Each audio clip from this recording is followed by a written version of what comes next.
देखो आज का हमारा जो टॉपिक है वो है कॉम्बिनेशन। हमने परमुटेशन वाला पार्ट पूरा का पूरा कर लिया था। अब हम जो नया टॉपिक कर रहे हैं इसी में जो है वो है कॉम्बिनेशन। अब बात आती है कि ये कॉम्बिनेशन क्या चीज है और परमुटेशन और कॉम्बिनेशन में अंतर क्या चीज है दोनों टॉपिक में। हमने देखा कि अगर मेरे पास ए बी लिखा हुआ है, ए बी सी, तो ए बी सी का अगर मैं परमुटेशन अरेंजमेंट करूं तो हम ऐसे कर दे रहे थे A C B, B A C A B. इस तरीके से हम 6 लेके आ जा रहे थे, इस तरीके से हम 6 इसके अरेंजमेंट कर दे रहे थे, ठीक है, अलग अलग। लेकिन यूज हमारे पास ए बी सी हो रहे हैं हर एक चीज। कॉम्बिनेशन में क्या है कि अगर हमारे पास ए बी सी लिखा हुआ है, चाहे हम ए बी सी लिख लें या बी ए सी लिख लो या सी ए बी लिख लें, ये एक में काउंट होएगा। ये किस में काउंट होगा? एक में काउंट होगा हमारे पास। एक दूसरे एग्जांपल से अगर हम समझे, मैं पहले इस लड़के को पहले बुला लूं या उस लड़के को पहले बुला लूं। अगर मुझे 2 लेने हैं तो इसको कब बुला लूं पहले और उसको पहले बुला लूं, उसको दूसरे नंबर पे बुला लूं, या उसको पहले बुला लूं और इसको दूसरे नंबर पे बुलाऊं। आएंगे तो मेरे पास एक ही जने, मतलब एक ही टीम बनेगी इन 2 लड़कों की, ठीक है ना। ऐसा तो है नहीं कि मेरे पे 2 अलग टीम बन जाएंगी, 2 अलग टीम नहीं बनेगी ना। यहां पर हमारे पास एक ही टीम बनेगी और यहां पर हमारे पास क्या है? अरेंजमेंट, और यहां पर हमारे पास क्या है? सिलेक्शन, ठीक है। अरेंजमेंट उसका मतलब होता है अरेंजमेंट, डिफरेंट अरेंजमेंट हो सकते हैं। मैंने इसको उधर बिठाया, इसको इधर बिठाया, अरेंजमेंट डिफरेंट हो सकते हैं हमारे पास। लेकिन सिलेक्शन की अगर बात करें, सिलेक्शन एक ही है क्योंकि दोनों बच्चे आए मेरे पास। सिलेक्शन में हमारे पास समझ लो ए बी लिखा हुआ है, अरेंजमेंट में हमारे पास ए बी और बी ए, 2 अलग अलग अरेंजमेंट हो गए, ठीक है। लेकिन कॉम्बिनेशन में ए बी और बी ए सेम बात है, ये 2 अलग अलग नहीं गिनेंगे, एक में ही काउंट हो गए। समझे कि नहीं समझे? तो ये एक बेसिक अंतर है, ठीक है। तो ये है हमारे पास। अब इसके अंदर हमारे पास फॉर्मूला आता है, इसके अंदर फॉर्मूला क्या आता है?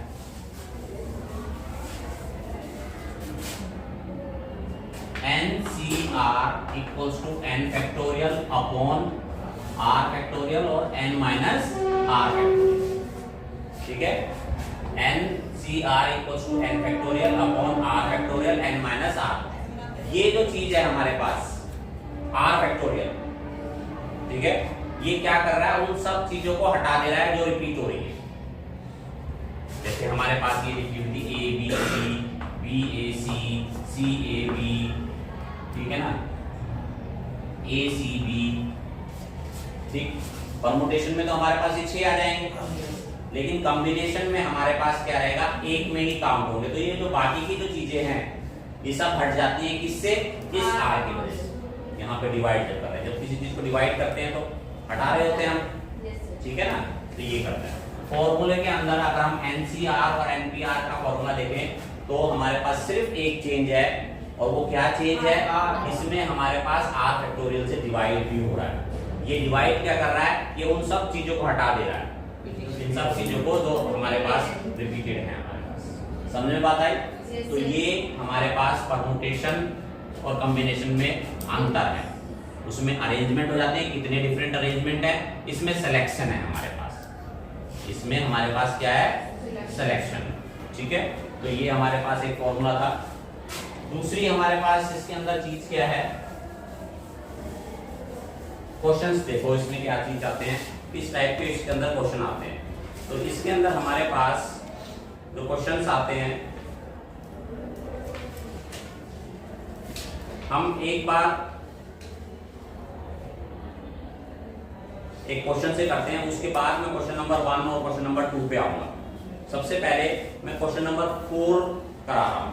क्वेश्चन नंबर 4 के बारे में तुम्हारे को बता रहा हूं। 1 2 3 मैं अभी बताता हूं, फिर जो सिलेक्शन वाली बात है उस चीज को समझाएगा। Question number 4, in how many ways. देखो एक चीज तो इसमें है ही है, in how many ways. Ways तो हमारे पास उधर भी था, कितने तरीके से मैं सिलेक्ट कर सकता हूं और या कितने तरीके से मैं अरेंजमेंट कर सकता हूं। तरीके, वेज वर्ड तो हमारे पास है, वेज एक कॉमन वर्ड हो गया दोनों में, उधर चला जाएगा अरेंजमेंट, कितने तरीके से अरेंजमेंट हो सकता है। या कितने तरीके हैं मेरे पास कोई चीज सेलेक्ट करने की, ठीक है ना, या कितना तरीका है हमारे पास सिलेक्शन की या सेलेक्ट करने की। जैसे मेरे पास 3 बच्चे, 1 2 3, तो मुझे सेलेक्ट करने आएगा 2 एक साथ देने, तो मैं इन दोनों को ले सकता हूं या इसको और उसको ले सकता हूं। तो मैं क्या कर रहा हूं, अलग अलग आ रहे हैं कि नहीं आ रहे, सेम तो भी आ रहे हैं इसमें सेम आ रहे हैं, ये और ये, या पहला और तीसरा अलग टीम बन रही है कि नहीं बन रही है। तो कितने वेज हैं सिलेक्ट करने की कोई चीज, या कितने वेज हैं अरेंज करने की कोई चीज। समझ में बात आई, दोनों में अंतर क्लियर हो रहा है, ठीक है। तो अब हमारे पास एक क्वेश्चन है, हमारे पास क्वेश्चन क्या कहता है, in how many veg can a team of 3 boys and 3 girls be selected from 5 boys and 4 girls. हमारे पास 5 बॉयज हैं, ठीक है, और हमारे पास 4 गर्ल्स हैं। 5 तो लड़के हैं और 4 लड़कियां हैं, 5 लड़के हैं मेरे पास और 4 लड़कियां हैं। कितने तरीके से मैं 3 लड़के और 3 लड़कियों की एक टीम बना सकता हूं। मुझे सिलेक्ट करने हैं 3 बॉयज और 3 गर्ल्स इनमें से, ठीक है। तो क्या करना है, मेरे को सिलेक्ट करना है ना, क्या करना है, सिलेक्ट। समझ लो ये 5 लड़के बैठे हुए हैं, ठीक है, तो 5 लड़कों में से मैं इस लड़के को ले सकता हूं अपनी टीम में। एक लड़का ये हो गया, ठीक, एक लड़का वो हो गया, एक लड़का वो हो गया, 3 लड़के ले लिए मैंने, 3 लड़के मैंने ले लिए, तीनों लड़के आ जाओ।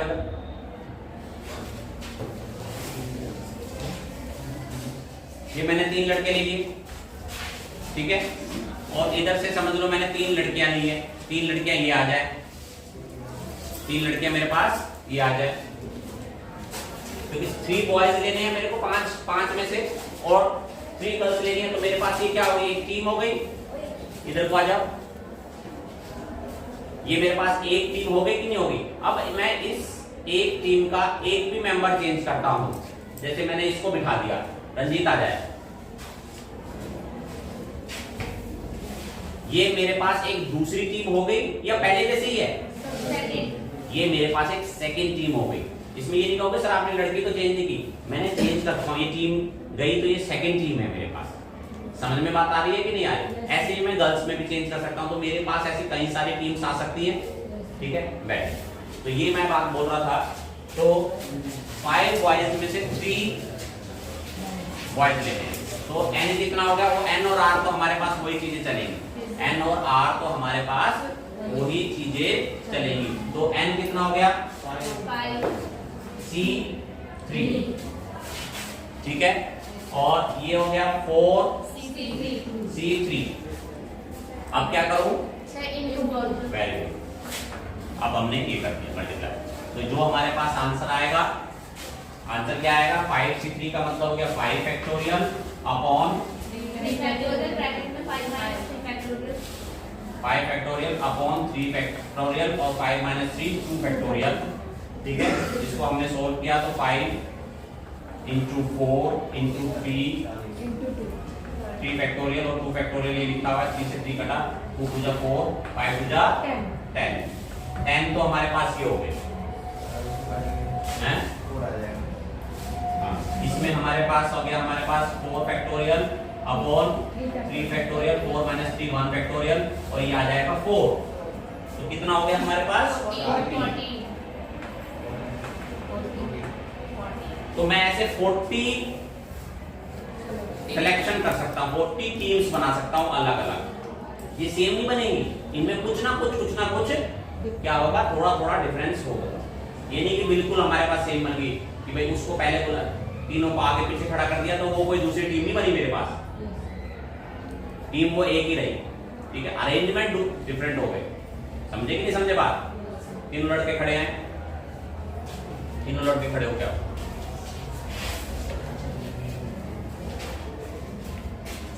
इधर आ जाओ। अब ये 3 लड़के हैं हमारे पास, ये ऐसे खड़े कर दूं मैं, या इसको मैं इधर करूं और इसको इधर करूं, ये मेरे पास क्या दूसरी टीम बन गई? No sir. ये मेरे पास टीम तो वही रही ना, यस सर। अरेंजमेंट दूसरा हो गया है लेकिन टीम वही रही है। तो अरेंजमेंट तो ये सेकंड अरेंजमेंट है लेकिन टीम एक ही है। तो कॉम्बिनेशन में ये चीज रहती है, मैं इसको उधर पहुंचा दूं, उसको उधर पहुंचा दूं, अरेंजमेंट हो गया दूसरा, डिफरेंट अरेंजमेंट्स कर सकता हूं लेकिन टीम मेरे पास वही रही है। ये चीजें तो दिखाई दे रहे हैं बार बार, आगे पीछे करने से कुछ नहीं होता। तो कॉम्बिनेशन में आगे पीछे का कोई वो नहीं है। समझ में बात आई ये वाली बात? तो बैठे। अब हमारे पास इसके अंदर एक थ्योरम है और इसमें एक क्वेश्चन नंबर 5 है, उसको देखिए। जो n और r वाला कंसेप्ट है वो तो वही रहेगा, जो मल्टीप्लाई वाला है वो भी वही रहेगा हमारे पास, उसमें कोई चेंजेस नहीं आएंगे, ठीक है ना। अब जैसे हमारे पास क्वेश्चन है, ये कह रहे हैं find the number of ways of selecting 9 balls from 6 red ball, 5 white balls and 5 blue balls if each selection consists of 3 balls of each color। ठीक है, find the number of ways of selecting 9 balls। कितनी ball select करनी है हमारे को? 9 ball करनी है from 6 red ball and 5 white ball and 5 blue balls, ठीक है ना। हमारे पास 6 तो रेड बॉल हैं,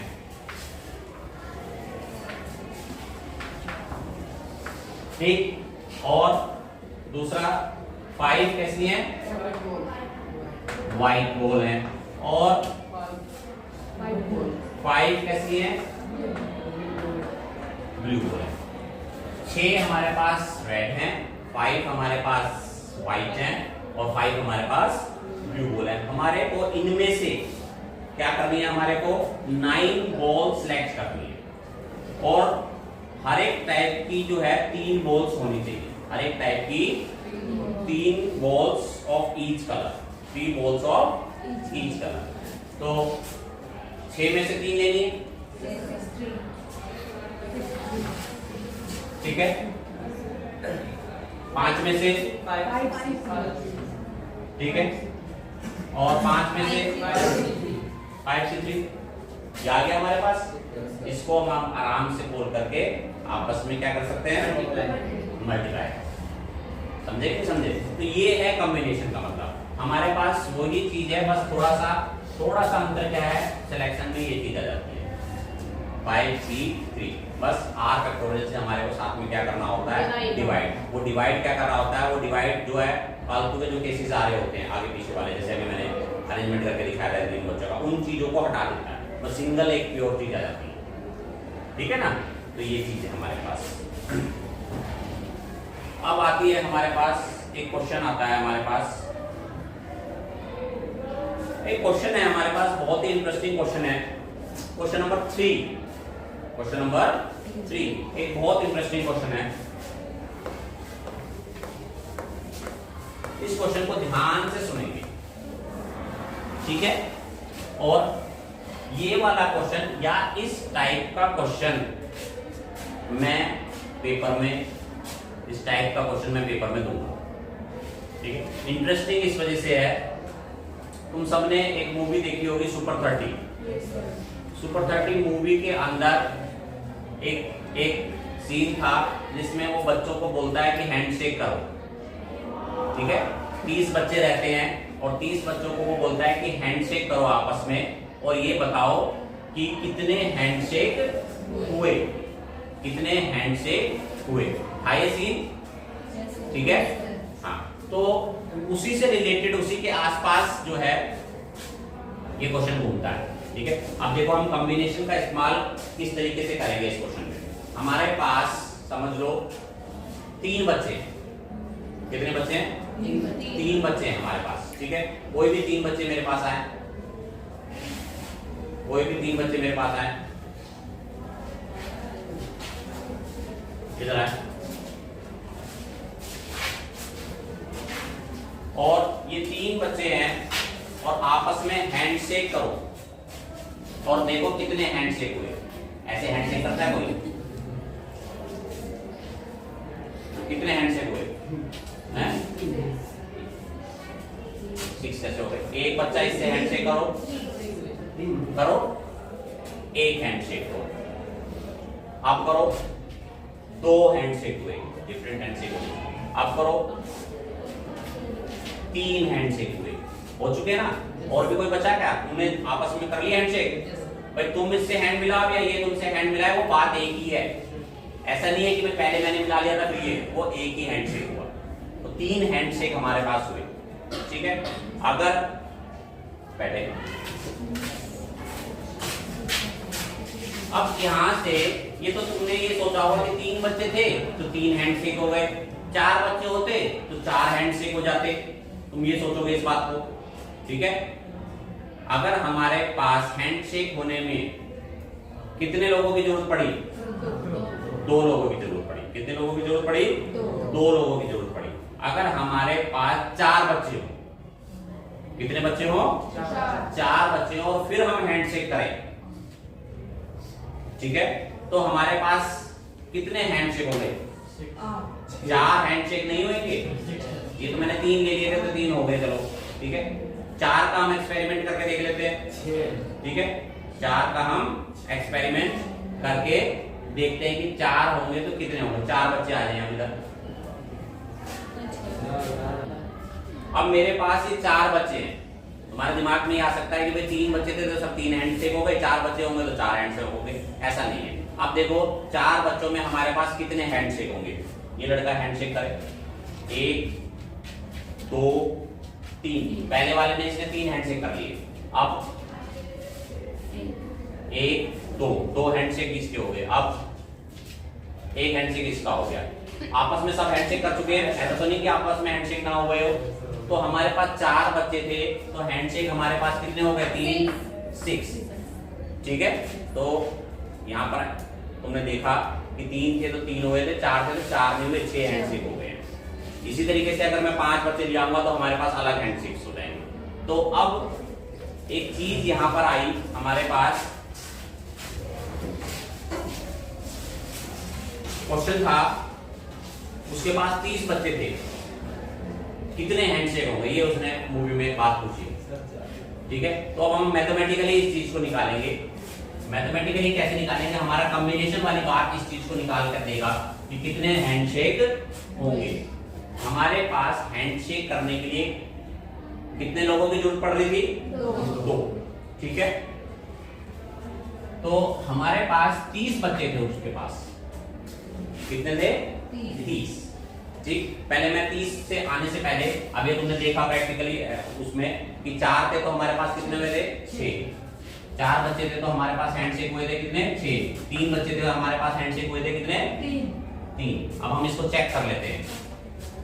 4C2, 4C2, तो 4 फैक्टोरियल अपॉन 2 फैक्टोरियल और 4 माइनस 2 2 फैक्टोरियल। तो ये आ गया मेरे पास 4 into 3 into 2 factorial upon 2 factorial, और एक 2 फैक्टोरियल और लिखा था, ये कटेगा 2 भी 2 फैक्टोरियल भी 2 ही होता है, 2 जा कितना आ गया? 6, ठीक है। तो उसको भी चेक कर लेते हैं। जब हमारे पास 3 बच्चे थे तो 3 हैंडशेक हुए थे, हम देखते हैं कि आता कि ये है कि नहीं। तो 3C2, 2 क्यों लिख रहा हूं? हैंडशेक में 2 की जरूरत पड़ती है। तो 3 फैक्टोरियल अपॉन 2 फैक्टोरियल और 3 माइनस 2 1 फैक्टोरियल। तो हमारे पास आ गया 3 into 2 फैक्टोरियल अपॉन 2 फैक्टोरियल, यानी कि 3, देख सकते हो, ठीक है। तो वो चीज मैं बताने की कोशिश कर रहा था, यानी कि अगर हमारे पास उसके पास 30 बच्चे थे, ठीक है, तो 30C2, 2 क्यों लिख रहा हूं मैं? क्योंकि हैंडशेक करने के लिए 2 का इस्तेमाल हो रहा है हमारे पास। तो 30 फैक्टोरियल अपॉन 2 फैक्टोरियल और 28 फैक्टोरियल। तो ये आ गया मेरे पास 30 into 29 into 28 फैक्टोरियल अपॉन में 2 फैक्टोरियल into 28। 28 से हमारे पास 28 कटा और ये हो गया 15, ठीक है, तो 29 इंटू 15 कितना हो गया? ये कैलकुलेट तुम आराम से कर लेना, ठीक है। तो इस तरीके से हमारे पास ये निकाला, समझे कि समझे बात। दूसरी चीज, अगर हम इसमें ये देखें तो हमारा क्वेश्चन है बुक में, हमारा क्वेश्चन बुक में ये कहता है, हमारा क्वेश्चन कहता है in how many codes can be drawn through 21 points on a circle. Circle है हमारे पास और इस पे 21 पॉइंट्स हैं, कितने कोड्स बना सकते हैं? समझ लो मेरे पास 2 पॉइंट्स हैं, केवल 2 पॉइंट्स हैं, मैं कितने कोड बना सकता हूं? 1 कोड बना सकता हूं, ठीक है। मैं कितने कोड बना सकता हूं? अगर मेरे पास 3 पॉइंट होते तो मैं कितने बना देता? 1 इधर बना देता, ये भी हमारे पास एक कोड सी होगा, 3 कोड। तो 3 पॉइंट थे, कोड बनने के लिए कितने पॉइंट आपस में कनेक्ट हो रहे हैं? 2 पॉइंट कनेक्ट हो रहे हैं, तो वही बात आ गई हमारे पास। तो हमारे पास 21 पॉइंट्स थे C2, यानी कि 21 फैक्टोरियल अपॉन में 2 फैक्टोरियल और 19 फैक्टोरियल। तो 21 इंटू 20 इंटू 19 फैक्टोरियल, 19 फैक्टोरियल ये आया, 19 से 19 कटा और 2 फैक्टोरियल लिखा हुआ था 10, और हमारे पास 210 कितना आ गया हमारे पास? 210 हमारे पास आ गया, ठीक है। तो ये हमने चीजें देखी कि इसके अंदर किस तरीके से चीजें होती है, समझे नहीं समझे बात? अब क्योंकि लेंथ हो जाती है तो फिर वो अपलोड नहीं हो पाती, तो बाकी चीज जो है